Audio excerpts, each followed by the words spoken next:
कि सर आपने क्या खेल खेल खेला है, हम समझ पा रहे हैं। बताओ कौन समझ पा रहा है कि सर हमको दिख रहा है कि पी का सूत्र लिख दिया है आपने, बातों ही बातों में, पता ही नहीं चलने दिया। हाँ बच्चों, बिल्कुल सही पहचाना, बिल्कुल सही पहचाना, सही पकड़े है। इस ब्रैकेट ने भी इस स्क्वायर को ऊंच रखा है और इस ब्रैकेट ने भी इस स्क्वायर को अपने ऊंच रखा है। ऊंच रखा है मतलब यहाँ पे स्क्वायर लगा हुआ है। बचपन याद करो, वो लम्हे, वो बातें कोई ना जाने, या तुम जानते हो तो जरूर बताओ।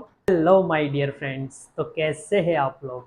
उम्मीद करता हूँ बहुत ही स्वस्थ होंगे, मस्त होंगे, अपने लाइफ में जबरदस्त होंगे। तो चलिए शुरू करते हैं आज का टॉपिक, लेक्चर नंबर 15वां लेक्चर अपनी सीरीज का, चैप्टर नंबर 01 का, क्लास 12 फिजिक्स।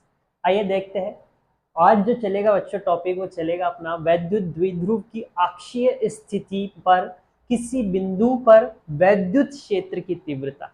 जैसे कि मान लो अपना कोई वैद्युत द्विध्रुव है, इलेक्ट्रिक डाइपोल है। इलेक्ट्रिक डाइपोल क्या होता है, अगर ये जानना है तो प्रीवियस लेक्चर जरूर देख कर आइएगा। मैंने डिटेल में बताया है कि आखिर वैद्युत द्विध्रुव होता क्या है, what is an electric dipole. खैर आगे बढ़ते हैं। उसकी अक्षीय स्थिति में, यानी कि उसकी एक्सिस पर, उन दोनों वैद्युत द्विध्रुव में मौजूदा दोनों आवेशों को मिलाने वाली रेखा पर वैद्युत क्षेत्र की क्या तीव्रता रही होती है या रही होगी, क्या तीव्रता होती है, आज वो देखेंगे। ठीक है, ये थ्योरी है और कुछ ही नहीं है। इस थ्योरी को अपन ड्रॉ कर लेते हैं कि साहब माना एक वैद्युत द्विध्रुव ए बी है, तो अपन ड्रॉ कर लेते हैं बच्चों एक वैद्युत द्विध्रुव। वैद्युत द्विध्रुव क्या होता है, माइनस क्यू और प्लस क्यू, इन दोनों चार्जेस का समायुक्त। ठीक है, यानी कि दो समान परिमाण तथा विपरीत आवेश। ठीक है, विपरीत प्रकृति, सॉरी, है ना, परिमाण तो समान होगा लेकिन प्रकृति विपरीत होगी। ठीक है, इन दोनों के बीच में बहुत ही कम दूरी होती है और मैं आपको बता चुका, इन दोनों के बीच की दूरी को अपन +2l से दर्शाते हैं। किससे दर्शाते हैं?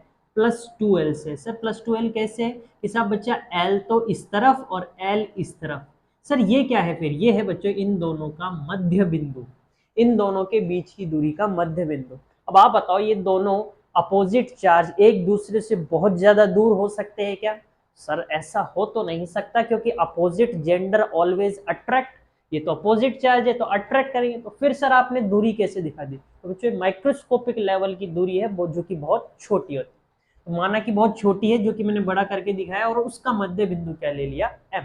ठीक, अब इस मध्य बिंदु से अपन इसी की अक्ष पर, या तो इधर ले लो या इधर ले लो, इधर जगह नहीं है तो अपन इधर ले लो, तो इसी की अक्ष पर, अक्ष मतलब दोनों को मिलाने वाली रेखा, तो इस अक्ष पर एक बिंदु ले लेते हैं P बिंदु।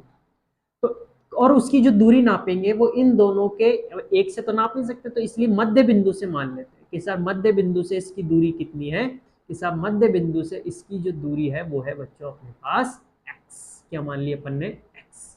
ठीक है, और ये जो बिंदु है ये कहां पर है?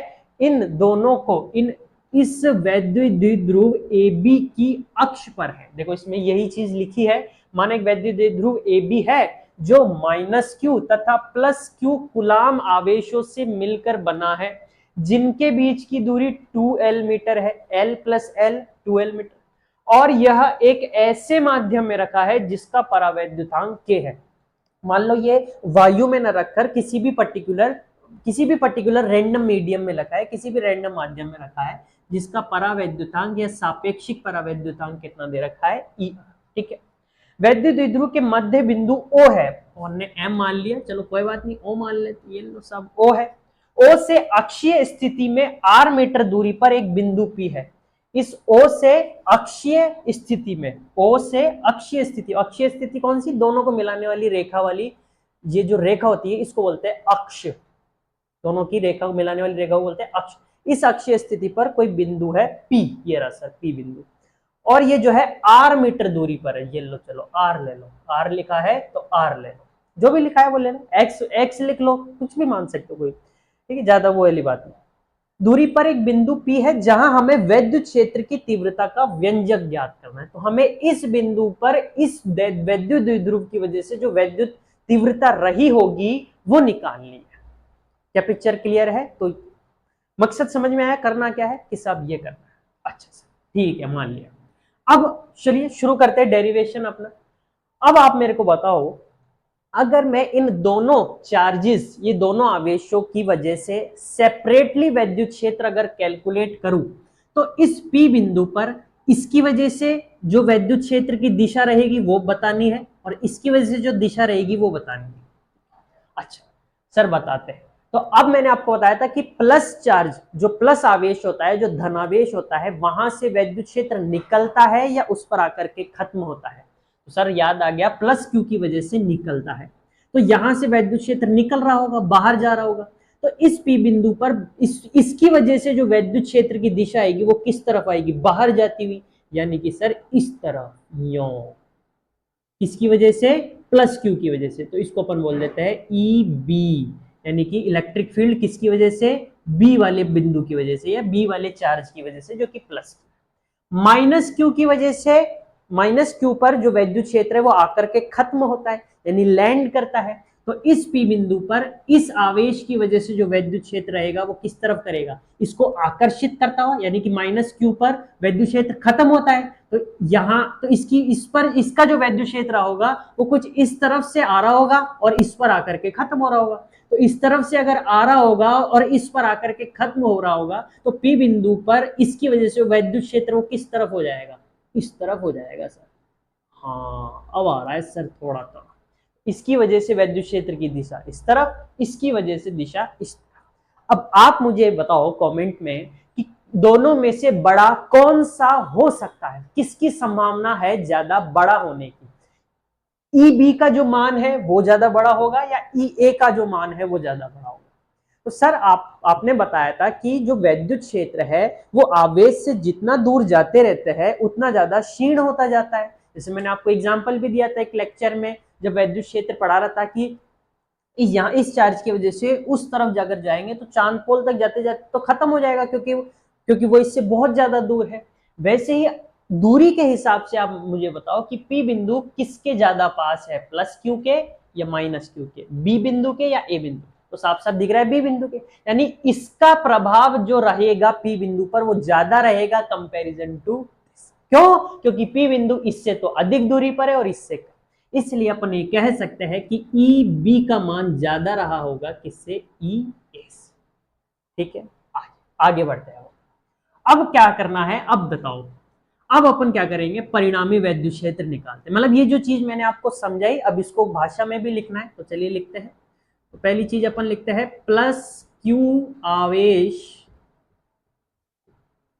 से, प्लस क्यू आवेश से पी बिंदु पर वैद्युत क्षेत्र, प्लस क्यू आवेश से पी बिंदु पर वैद्युत क्षेत्र, जिसका मान अपन ने क्या बोला है, ई बी। फॉर्मूला क्या बताया था, इलेक्ट्रिक फील्ड का क्या फॉर्मूला था, वैद्युत क्षेत्र का क्या सूत्र था, के क्यू बटे का आर स्क्वायर, जहां पर के क्या हुआ करता था, के का असली मान क्या हुआ करता था, याद करो, तय था 1/4 पाई एप्सिलॉन नॉट।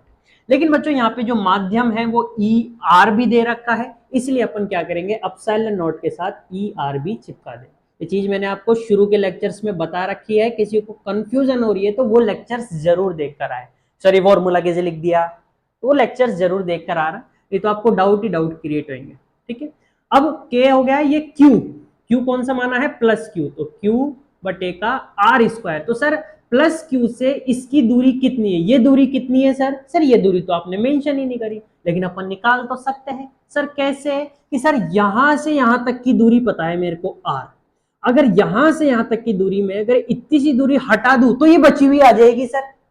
हाँ तो सर यहाँ की कितनी, आर बची, ये हटानी है, वो हटाने वाली कितनी सर एल, यानी कि आर में से एल माइनस कर दूंगा तो ये बची हुई दूरी आ जाएगी, जो कि इन दोनों के बीच की दूरी होगी।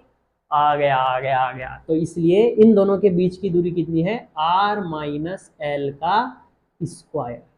फॉर्मूला क्या था, के क्यू बटे आर स्क्वायर, तो के की जगह के का जो असल जो रूप होता है वो लिख दिया, क्यू की जगह क्यू जो भी चार्ज लिया है अपन ने, और बटे में उसकी दूरी का स्क्वायर। तो इन दोनों के बीच की दूरी कैसे निकाली, इस पूरी दूरी में से इस छोटी सी दूरी को माइनस कर दिया तो ये बची हुई दूरी आ गई r minus. I hope clear हुआ होगा। अब इसी तरीके से अपन माइनस क्यू आवेश की वजह से निकाल लेते हैं। तो माइनस क्यू आवेश से P बिंदु पर वैद्युत क्षेत्र, बताओ भैया बताओ। मैं नहीं बताऊंगा, आपको बताना है, बताइए जल्दी जल्दी बताइए। 4 पाई अपसाइलन नॉट ER, के क्यू बटे का आर स्क्वायर, तो ये तो हो गया के क्यू। अब आपको पता है माइनस क्यू है तो माइनस में लिख देना। वैद्युत क्षेत्र में अपन दिशा नहीं, जो है मतलब दिशा, वैद्युत क्षेत्र सदिश राशि है माना, लेकिन जब परिमाण लिखते हैं तब जो है उसका साइन नहीं लगाते। दिशा में साइन लगाना जरूरी है, लेकिन जब जब अपन परिमाण लिखते हैं तब अपन साइन लगाना जरूरी है। तो ठीक है, माइनस रहने देंगे, क्यू का क्यू रख देंगे यहाँ पे, और बटे आर स्क्वायर। आर कौन सा है सर, इन दोनों के बीच की दूरी कितनी है, माइनस क्यू, और पी बिंदु के बीच की दूरी कितनी है कि सर ये तो है आर और ये है एल, तो आर और प्लस एल, तो ये यहां से यहां तक की दूरी, और ये दूरी भी अगर इसमें जोड़ देंगे तो ये कितनी हो जाएगी, आर प्लस एल। इसका क्या कर देंगे बच्चों, स्क्वायर, तो ये क्या हो जाएगा, आर प्लस एल का स्क्वायर। ई ए का मान भी आ गया और ई बी का मान भी आ गया। अब अपन निकालेंगे P बिंदु पर कुल वैद्युत क्षेत्रता। लिखिए P बिंदु पर कुल वैद्युत क्षेत्र, ठीक। P बिंदु पर बच्चों कुल वैद्युत क्षेत्र अगर निकालेंगे तो P बिंदु पर कुल वैद्युत क्षेत्र, जिसको अपन ने मान लिया E एट P बिंदु पर कुल वैद्युत क्षेत्र, तो आपको पता है बड़े में से छोटा माइनस करते हैं, और दोनों में से बड़ा कौन है, EB, उसमें से क्या घटा देंगे, छोटा वाला। सर कुल निकालने के लिए तो जोड़ते हैं, लेकिन आपने यहां पर माइनस करा, सर ऐसा क्यों। देखो बच्चों, वैद्युत क्षेत्र एक सदिश राशि है, तो इनका जो जुड़ाव और घटाव होएगा वेक्टर, वो वेक्टर्स के बेसिस पर होगा, यानी कि सदिश योग, और सदिश योग मतलब सदिश रूप से इनका योग करेंगे। तो अगर ई बी इस तरफ है और ई ए का मान इस तरफ है, दोनों विपरीत दिशा में है, और दोनों को जब जोड़ेंगे, इन दोनों सदिशों को जब जोड़ेंगे, तो इसलिए एक में से दूसरे को माइनस करना पड़ेगा। आप इसको ऐसे समझ सकते हैं कि 5 न्यूटन इस तरफ, 3 न्यूटन इस तरफ, तो दोनों में माइनस करेंगे, 5 में से 3 गया तो 2 न्यूटन से गाड़ी फिर आगे बढ़ेगी, इसलिए सदिश योग करेंगे, इसलिए बच्चों दोनों को क्या करना पड़ा, माइनस। ठीक है, ये सिंपली ऐड नहीं है, ये कोई एल्जेब्रिक क्वांटिटी नहीं है, ठीक है, नॉर्मल क्वांटिटी नहीं है जिसको अपन पुल करने के लिए जोड़ देंगे, ठीक है, सदिश योग करेंगे, इसलिए जो है एक तरफ अपन ने जो, इसलिए दोनों का कुल करने के लिए दोनों को माइनस करा है। खैर आते हैं अपन आगे।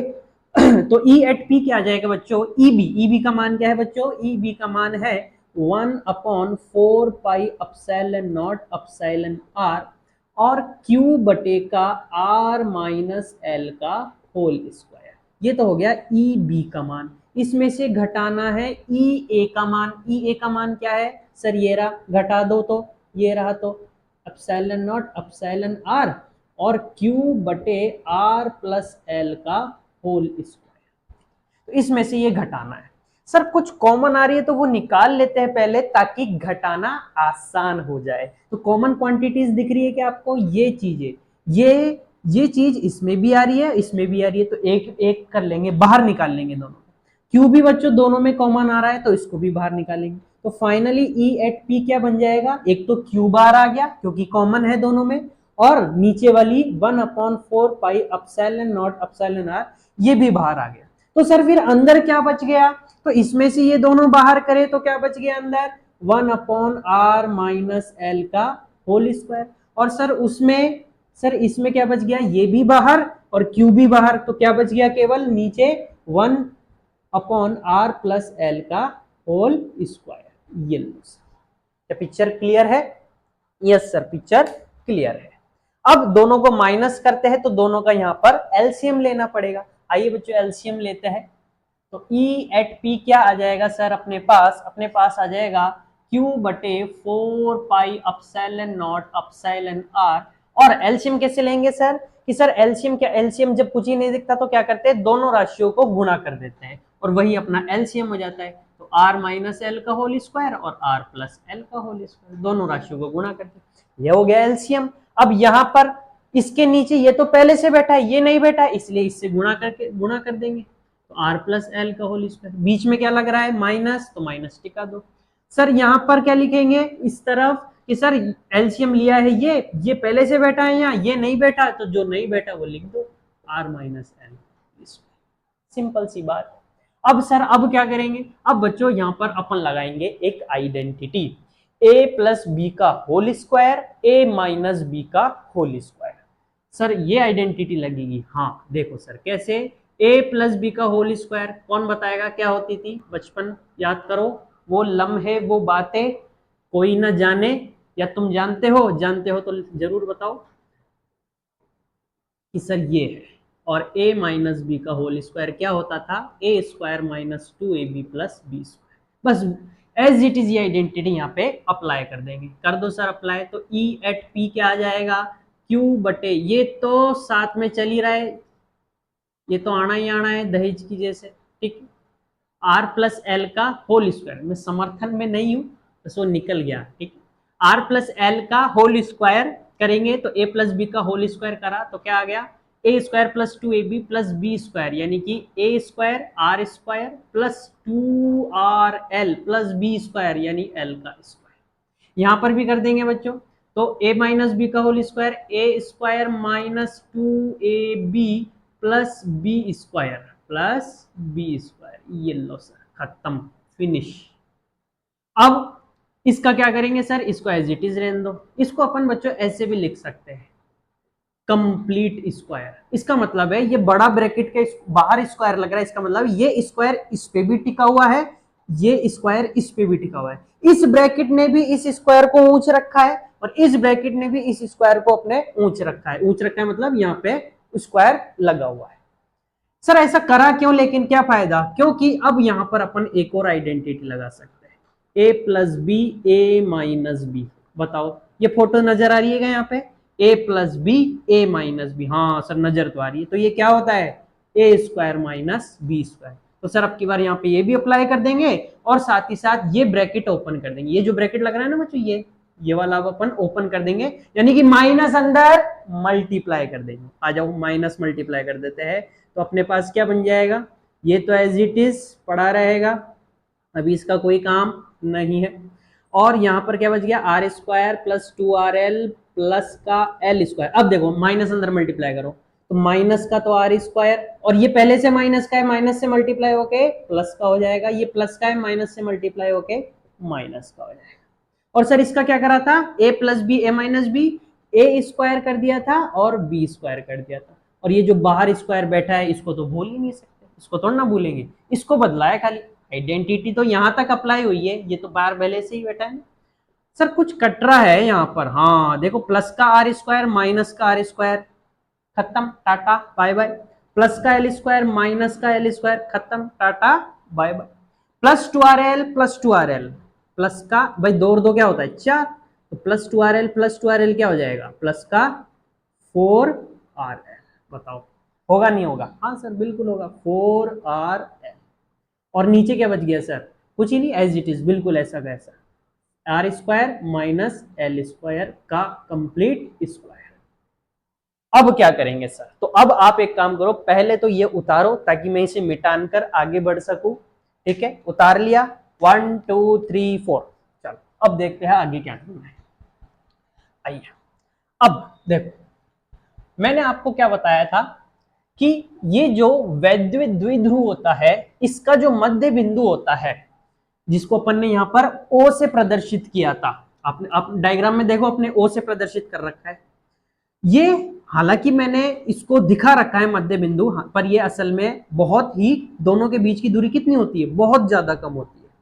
और जहां पर ये नाप रहे हैं अपन, जहां पर ये मेजर कर रहे हैं वैद्युत क्षेत्र, वो जो बिंदु था, यानी कि एक बारी के लिए मैं आपको समझाने के लिए अगर दोबारा बनाऊं, माइनस क्यू प्लस क्यू, ये बिंदु O था, ये बिंदु P था, तो ये दूरी तो थी बच्चों R, जहां पर अपन मेजर कर रहे हैं वैद्युत क्षेत्र की तीव्रता, और इन दोनों के बीच की दूरी थी L प्लस L 2L।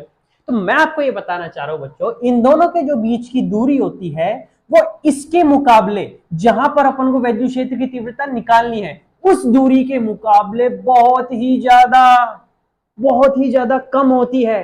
यानी कि अपन कह सकते हैं ये जो L है दोनों के बीच की दूरी, ये इसके मुकाबले, R के मुकाबले very very very very less than, बहुत कम होती है। यानी कि अगर आप कंपेयर करो तो ये 0.01 होगी तो ये 1000, बताओ मेल मिलाप ही नहीं है। कहां राजा भोज, कहां गंगू तेली, मिलाप ही नहीं हो पाएगा। ठीक, तो ये बहुत कम होती है। दूसरी बात, इस दूरी का इस एक्सप्रेशन में स्क्वायर और कर रखा है, देखो ना, एल का स्क्वायर। अब आप खुद सोचो, अगर ये इतना छोटा है इसके मुकाबले और आप इसका स्क्वायर कर दोगे तो ये तो साला और छोटा हो जाएगा। भाई 0.01 का स्क्वायर करोगे तो क्या आएगा, पॉइंट जी, उससे भी छोटा आएगा। 0 से 1 के बीच में जो राशियां होती है, जो क्वांटिटीज होती है, जो नंबर्स होते हैं, उनका स्क्वायर करने पर वो और छोटे हो जाते हैं। जबकि 1 से बड़ी का अगर स्क्वायर करोगे तो यहाँ पे 3 के अलावा 6 जीरो और आ जाएंगे। तो इसका स्क्वायर करोगे तो ये और बढ़ जाएगी, इसका स्क्वायर करोगे तो ये और छोटी हो जाएगी। इसका मतलब अगर एल स्क्वायर कर देंगे अपन, इसका मतलब क्या है, अगर एल का स्क्वायर कर देंगे तो वो आर स्क्वायर के मुकाबले इतनी छोटी हो जाएगी कि उसे अपन लमसम क्या मान लेंगे, शून्य। कि सर एल स्क्वायर का अस्तित्व ही नहीं है, किसके सामने, आर स्क्वायर के सामने इसका अस्तित्व ही नहीं है सर, ना के बराबर है। इसलिए एल स्क्वायर को बच्चों क्या मान लेंगे अपन, लमसम जीरो। अब यही चीज मैं ऊपर लिखने की बजाय नीचे लिख देता हूं। ठीक है, समझ में आया क्यों करा, क्योंकि जहां पर अपन को निकालनी है वो दूरी यानी कि आर, और इन दोनों के बीच की दूरी एल, इन दोनों में बहुत ज्यादा डिफरेंस होता है, ये इसके मुकाबले बहुत छोटी होती है। आप खुद ही सोचा ना, मैंने आपको बताया था ये माइक्रोस्कोपिक लेवल है कि मैं दिखा रहा हूं दोनों के बीच का मिड। आई होप ठीक है, क्लियर हुआ होगा। तो मैं अपन क्या बताना चाह रहे कि एल जो है वो आर के मुकाबले बहुत छोटी होती है, इसलिए एल स्क्वायर का मान लमसम क्या मान लेंगे, शून्य, जीरो, अंडा, शून्य। तो यही चीज बच्चों यहाँ पे पुट कर देंगे, एल स्क्वायर की जगह जीरो पुट कर देंगे तो अपने पास क्या आ जाएगा, ये मैं आपको समझाने के लिए बताया था। ईपी अपने पास क्या आ जाएगा, ईपी आ जाएगा बच्चों अपने पास, ईपी बराबर q upon 4 pi epsilon nought epsilon r, और इधर ब्रैकेट में बच जाएगा 4r l upon r square minus l square. L square की जगह तो क्या पुट कर दिया, जीरो।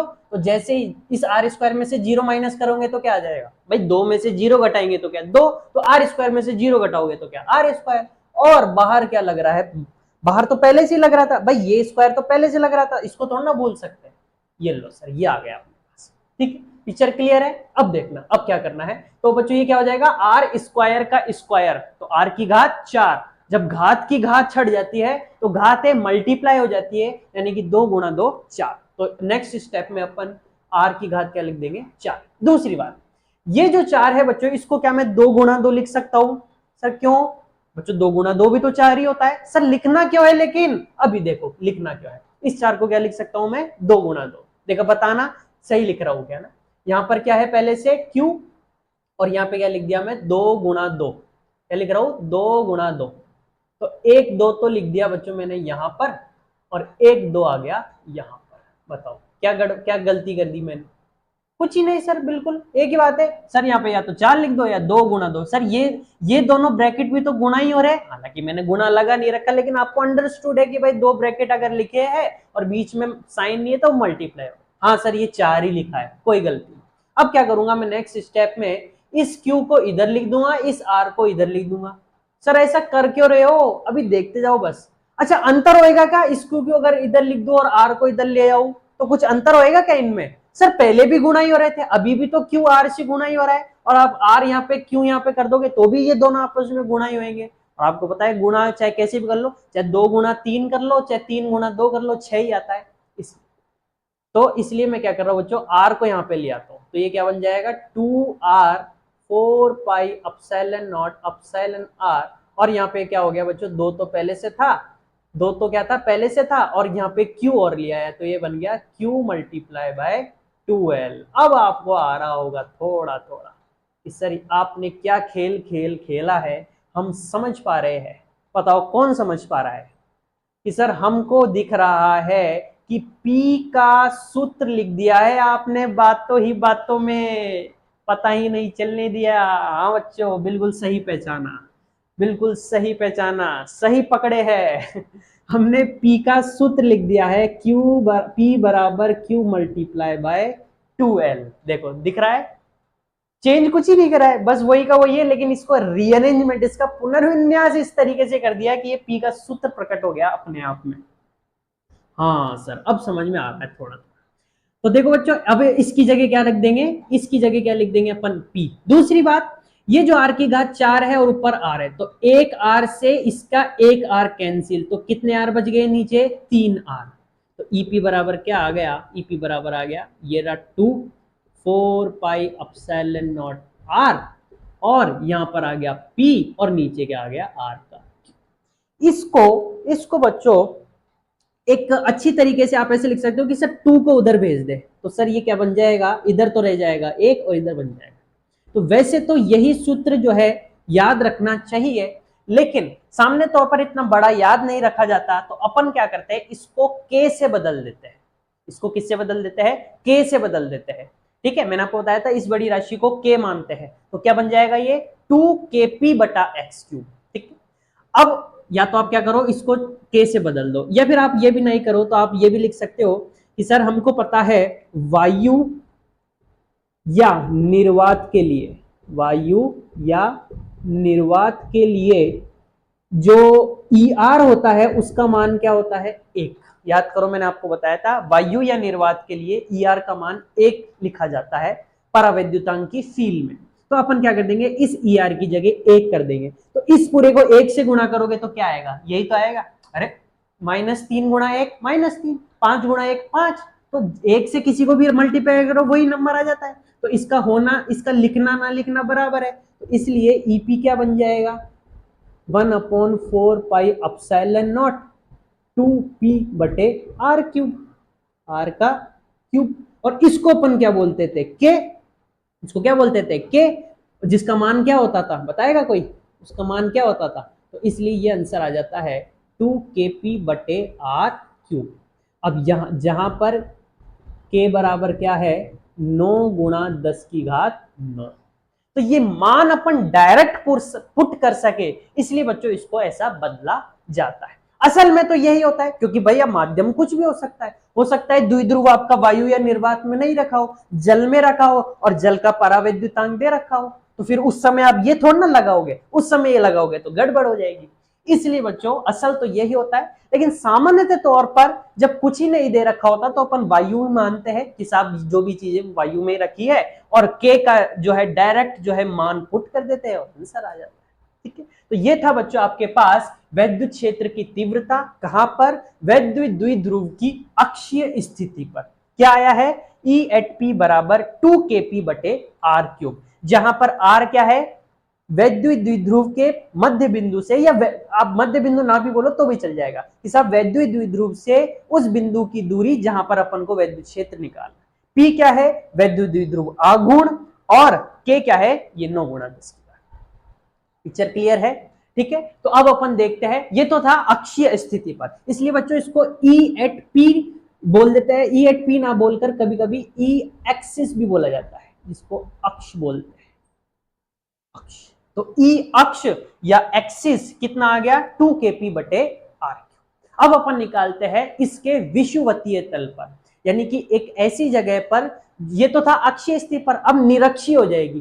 तो सर निरक्षीय कौन सी होती है, जो अक्ष पर ना हो वो निरक्षीय, यानी कि इसको दूसरी भाषा में कह सकते हैं जो अक्ष के लंबवत हो, जो अक्ष के लंबवत हो। आइए देखते हैं कि कैसे क्या होता है उस पे।